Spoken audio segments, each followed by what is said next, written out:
খবর 24 সাথে আপনাকে স্বাগত।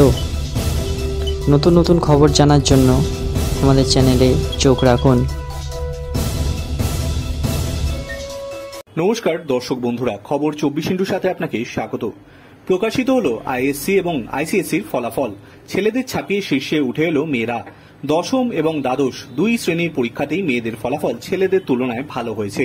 সকাল 11টায় ফল প্রকাশ হয়েছে। এই বছর 2.5 লক্ষ পরীক্ষার্থী পরীক্ষায় বসেছিল। পরীক্ষার্থীরা সরাসরি অফিসিয়াল ওয়েবসাইট থেকে আইসিএসসি এবং আইএসসি রেজাল্ট দেখতে পাবে।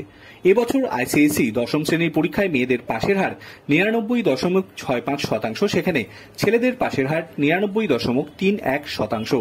আইএসসির পরীক্ষায় মেয়েদের পাশের হার 98.92%, সেখানে ছেলেদের পাশের হার 97.53%।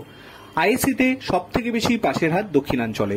দক্ষিণের পাশের হার 99.53%, দ্বিতীয় স্থানে পশ্চিমাঞ্চল, যেখানে পাশের হার 99.32%। অন্যদিকে আইএসসিতে আবার দেশের মধ্যে এগিয়ে পশ্চিমাঞ্চল, সেখানে পাশের হার 99.91%। এর পরের স্থানে রয়েছে দক্ষিণাঞ্চল, সেখানে পাশের হার 99.88%।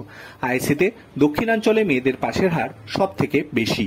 পরীক্ষার্থীরা CISCE.org তে রেজাল্ট CISCE.org ও results.diglockr.gov.in এই ওয়েবসাইটগুলি থেকে ফলাফল দেখতে পাবেন।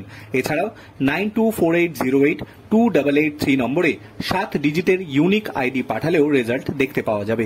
প্রসঙ্গত, চলতি বছর থেকে বন্ধ করে দেওয়া হয়েছে আইএসসি ও আইএসসির কম্পার্টমেন্ট পরীক্ষা। কোনো পরীক্ষার্থী যদি কোনো বিষয়ে কম নম্বর পান, তবে নিজের নম্বর বা গ্রেড বাড়ানোর জন্য ইমপ্রুভমেন্ট এক্সামিনেশন দিতে পারবেন। সর্বাধিক 2টি বিষয়ে পরীক্ষা দেওয়া যাবে। আগামী জুলাই মাসে এই পরীক্ষা হবে। ব্যুরো রিপোর্ট, খবর 24/7।